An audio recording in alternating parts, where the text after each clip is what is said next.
You worried she's going to get you? Yeah, who is Panag Feg? Parnag Feg. Panag Feg. It's a local folk tale. Oh, right. She's the spirit of the woods. Oh.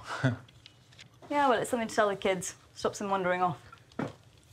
Jesus. They had a few go missing in the 70s, so Oh. this helps keep them a bit more aware. All right, so it's not like people believe in it, it's just... So, and I can tell before we move on, actually, it's a very good point for Ben Wheatley to join us to talk about his movie. Hello, Ben, how are you, sir? I'm very well, very well. Just on the subject of Brendan's grandma, could not abide curse words, belching or blasphemy. I'm just trying to think what there is in this movie. Well, I don't think there's any belching, is there? No, I don't tend to feature belching in the films, but I don't know why not. I mean, I think bodily function should be more explored in cinema. Well, maybe for the Meg 2, maybe you could ask Jason Statham to burp spectacularly, and then we'll have the whole thing. Yeah, I'm not sure he'll go for that. The shark might, though. But he'd be able to, because he was a diver. He was a high diver, and the one thing that all divers do is they burp, because it's to do with swallowing your breath as you jump in. I bet you if you asked the Stath to give you a good belch, he'd do it for you. Yeah, I dare say. I'm not sure if he'd do it on camera, though. I'm very impressed because we can see Ben on our screens. You're in like a whitewashed chapel. That's what it looks like. Mark's in chaos, as you can see. I'm in chaos. You look as though you're in some kind of... I mean, Mark's literally in a house with statues of himself behind him, which is pretty impressive. Yeah, I mean, this room could be tiny or huge. That's the beauty of it. So we can't just witter on like this. Well, we can do, actually, and we could fill many, many hours as we do. It's very nice to see you, Ben. Thank you very much for talking to us again. Introduce us to your new movie, In the Earth. Tell us what we need to know. But basically, it's a big hello back to the cinema. It's very, very loud and bright and full of extreme images, and it will wash away all those year and a half of watching movies on a tiny screen. It's actually because Mark mentioned this when we were doing the Quiet Place Part 2 review. Who was the quote, Mark, that said, welcome back to the cinema? Who was that? Oh, well, that was William Friedkin, who directed The Exorcist, said that Quiet Place Part 2 is a classic horror film and cinema is back. And I said that the first film that I had seen back in a cinema was In the Earth, and I love the film, but it was as a cinematic spectacle, it was just exactly what Ben just said. It washed over me. It's sight and sound and that experiential thing. And I would say this at the very beginning. If you're going to see In the Earth, go see it in the biggest, loudest screen you can find. This is not a film to wait until you can watch it at home. This is a film to see in the cinema. It is a sensory overload in the same way as a movie like Ken Russell's Altered States. It is designed for being shown on a big screen in a loud auditorium. And just before Ben takes us into telling the story here, the link that I had with Quiet Place Part 2, Ben, was... when I did the interview with John Krasinski, I said, imagine escaping from the farmhouse where they were all holed up, and then you get down the valley and you realise it's Cillian Murphy, of all people, waiting for you as the first person who lives down. Imagine you're in the woods and you're a bit worried about things, and it's Reece Shearsmith who turns up. I mean, that's going to terrify anybody. Anyway, before we get to that, just take us back to where this movie started, because there's a pandemic story which is sort of part of In the Earth. Just tell us where this came from. Well, it was basically, I started writing it in the second week of the lockdown, and I'd already had a kind of minor breakdown myself, kind of in front of my family, going, "Oh my God, I don't know what's going to happen!" Ah! And I felt my voice getting, sharper and shriekier, and realised I had to probably take myself away and kind of have a think about things. But it was that kind of basically I started writing to try and process what was going on. And I wrote this script. So that was the beginning of it. And then partially it was to do with, I was feeling like I was watching stuff on VOD and feeling like everything looked really old fashioned all of a sudden, because there was nothing of the experience that we were having in any of the entertainment that we had. And so basically, you could just about survive it if you were a period drama, but anything that was contemporary set suddenly looked like it had been from 100 years ago. So I thought, well, you know, in the same kind of instinct of making something like Colin Burstead, I thought, you know, I'll make something that reflects the moment that we're in. And just on when you said that second week of lockdown, you had you said I had a little breakdown. Do you mean that you were just thinking, I'm not sure what I'm going to do. I'm not sure that there's a role for making movies. What was it that was running I think through it's your all head? those things, and it's also like, I mean, and I think it's a reasonably universal reaction to it. It wasn't unique to me, but it escalated so quickly that it certainly opened the doors for other really crazy stuff to happen. You know, so it was when it was like kind of quiet, and then they went, oh, we're locking down now, and oh, it might be for a year. I think that was the that was the moment that terrified me. I'm like, a year? How can you lock a country down for a year? How's that even possible? I thought that, you know, a week ago they didn't have the money for giving a few pence to nurses, and now they can lock a whole country down for a year. So I think it was that, and then my imagination just going, whoa, what's going to be happening in a month's time? You know. So and again, so we're not in the heart of the story, but maybe that's fine with you. So you wrote it, got it funded, filmed it, released it all within the space. I mean, because it's not over, although obviously things are unlocking. You can actually go to the movies. That seems like one heck of a production experience and quite an achievement. Yeah, I mean, it was quick, but it wasn't, you know, it wasn't unusual. I think, say, the production life of Field in England was very similar to that. But if you work at a certain budget level, you can do that. It's possible. But one of the major things that we had for this was like finding the production notes from John Carpenter's Halloween and looking through that and going, oh, right, it's a similar amount of budget, similar amount of time they shot in, turnaround on the post is a similar amount of time as well. So it kind of, that was really inspiring. We're just going, well, if this is like part of the bedrock of horror, it isn't something that's shot over, you know, 9 weeks. It didn't cost $60 million. It's, you know, and if he can make that amazing film out of it, we can at least have a go, you know.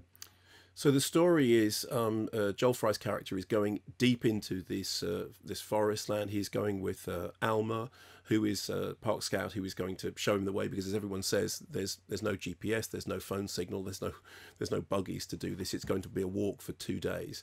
And then when they're in the woods, they start to feel that they are being watched, possibly by people, possibly by a woodland spirit. And then things start to turn weird. I like to avoid explaining very explicitly anything beyond that point, other than to say that you journey, it's like Hansel and Gretel, you journey deep into the woods, and there are fairy tales and myths and Panic Feg and all that stuff happening. But despite the fact that it's written quickly in lockdown, it's shot, I think, in 15 days, whatever it was, during the summer. One of the things that is most impressive, Ben, is how expansive the film looks. It has this lush forest greenery. It's in a very wide, is it 239 or something? I mean, it's a very wide image. And I, you know, often it's a simile of Halloween. It may be a film made on very sort of limited, but it looks fantastic and it feels completely fully fleshed. And I thought that you felt like you were enjoying the hell out of yourself with the look and the texture of In the Earth. Yeah, I mean, I think there was definitely days where I came away from it kind of going, oh yeah, I really like going back to really grisly prosthetics and kind of all that kind of stuff. Why don't I make more films like this? And I'd gone through a cycle of making a different film each time. And this is the first time I've kind of come back round the other side to making a film that's similar, you know, back to horror basically.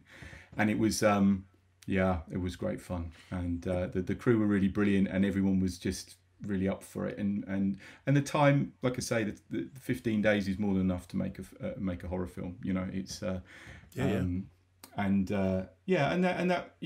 there's a pragmatism about shooting in the woods, because obviously with COVID the transmission is much harder in the open air, which is great. So that fed into it, but also the woods themselves give you production value. So everything looks great, and then if it rains, you go, that's exactly what we want. So you film in the rain, and when it's sunshine, you go, that's exactly what we want as well. You know, so it, instead of it being like, oh no, you know, I think what was it, one of the first things I learned about script writing in the UK is never write dusk, never write dawn into your script because you'll never get it. It's just you just roll with the punches of whatever weather that appears. In the middle of Mark's question to you, Ben, he referred to Panag Feg, and then I think just needs a little bit of explanation, because that might have been a point where people were going, what? So explain, please. Well, Panag Feg in the film is a kind of a spirit of the woods that is explained is a kind of a folk tale of this character that will appear and try and help you if you're lost, or maybe something more sinister than that. But then it goes on with that, and it's kind of, is Panag Feg real, or is it a reflection of other things that are happening, and that slowly unfolds throughout the film. Yes, sorry, Mike. The 10-minute sequence right at the very. So I think we could talk about it because it's right at the very beginning, where Joel Fry's character is told that yes, it's a local folk tale. So everyone goes, okay, fine, I know what's happening. And then, as Mark's already, there's no phone reception in the woods. Already 2 reasons for not going into the woods. Before Mark, can you just explain why are they going into the woods in the first place? What is it that Joel Fry and Ella Torquia, the 2 actors who are going into the woods, what are they doing? What are they hoping to achieve? Well, basically, there's a research facility in the middle of the woods which is doing looking at crops and how to make crop growing more efficient, and then that's where a character called Dr. Olivia Wendell is, and they're basically going out there to resupply her with equipment, but no one's heard from her for a couple of months. But then it's not that, they're not that alarmed by that because of COVID's going on, and everything's a bit upended. So they start off, obviously, there's all those warning signs, don't go in the woods, but then don't be in a horror film. That's the worst one, isn't it? You should, that's probably going to spell danger, and certainly don't be in one with only 4 cast, because everyone you meet is going to be a danger at that point. But yeah, so they go off, and they have to walk deep into the forest to go and see her, basically. And as they walk into the forest, there is the suggestion that part of her research is that everything is linked under the ground, like the forest is a giant brain. There's a kind of, mushroom mycelium thing going on all the way through the film, which obviously harks back to some extent. I mean, the 2 films that precede this in terms of your filmographies, Kill List because of the kind of folk horror, and A Field in England. I thought these 2 are kind of, companion pieces, A Field in England and A Forest in England. But the thing that you have all the way through those movies, and it's actually a defining feature of all of your films, is this combination of humour and horror together. And I think the thing that you managed to do is one particular sequence, and again, I'm not going to spoil it by describing it, but there is one particular sequence in The Earth in which I literally didn't know whether to laugh, scream or squirm, and ended up doing all 3 of them at the same time, and thanking heaven that I was in a cinema on my own, because the noises I was making would not have been wanted to be heard by anybody else. Tell us about that balance of keeping those things, in tandem. Yeah, I mean, I think it's a pacing thing often, and it's how far can you take it, how far can you go before it becomes silly and tips over, or how far before it tips into sadism, so it's like you're kind of trying to find that balance within it. For the sequence that we're not going to describe, what I wanted to do is, it's just a really bad situation, and I wanted it to feel like, make the audience feel like other bad situations they've been in that weren't obviously so dire, but still bad, and that idea of like time slowing down and an inevitability that you've got no chance of getting out of it, and you can't do anything about it, and it just goes on and on and on, and the tension just rises and rises, and I think that I love that kind of cinema, and I think I wanted to kind of get into that thing of, what was it then, when you'd never get in a boiling bath, but you would sit in a cold one, and as they turned up the heat, you wouldn't get out. And I think that's and I put a lot of myself into Joel Fry's character in the film, and my kind of innate cowardice and need to follow, if someone's slightly cross with me, just to follow what they're saying.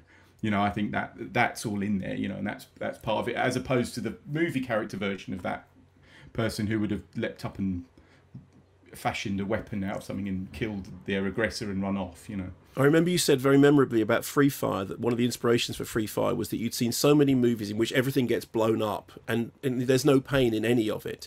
And you said the thing about it is if you see a movie where someone gets danged on the end of their finger with a hammer, that's really painful. And what you were trying to do was to drag it back to that. And I felt that was going on. Again, it's like one of the most painful things that happens in the film is that he loses his shoe and has to walk without a shoe. Yeah. It doesn't sound so great on the radio as a great action sequence, but it's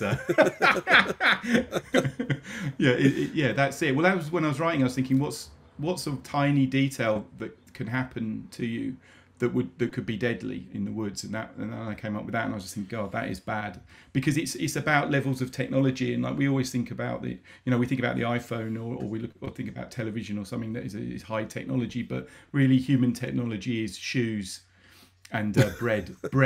And these are things you can't work out on your own. You know, they're so complicated. You mentioned that you just had 4 people in your film, Ben. Is there some improv going on? Did you allow them to make stuff up a little bit? It's slightly unfair. I missed out the other 2 brilliant actors at the beginning of the film. So this kind of 6, but 4 in the main. But there's bits of improv. Yeah, I mean, but it's mainly the script. It's mainly on the script, but it's things where it's a bit more. I think that when they're trying to set up a tent in the woods and Joel Fry's character can't do it, is basically improv, and we just gave them the stuff and shot them for half an hour and waited to see what happened. So that kind of thing is harder to write because it's just more physical comedy and looks and stuff. But generally, the rest of it was scripted. There was a line that I've seen you used, Ben, which is perfect, really. Well, obviously, because it's your film and these are your words. But you're talking about what the film looks like, and you said that it's like a conversation with my other movies. Is the first thing that you said, and you're referring to Kill Listerfield in England. But then you said also 70s Doctor Who, and I hadn't thought of that. But as soon as I read that, I thought there's an element of truth to that. Can you explain what you meant without giving anything away?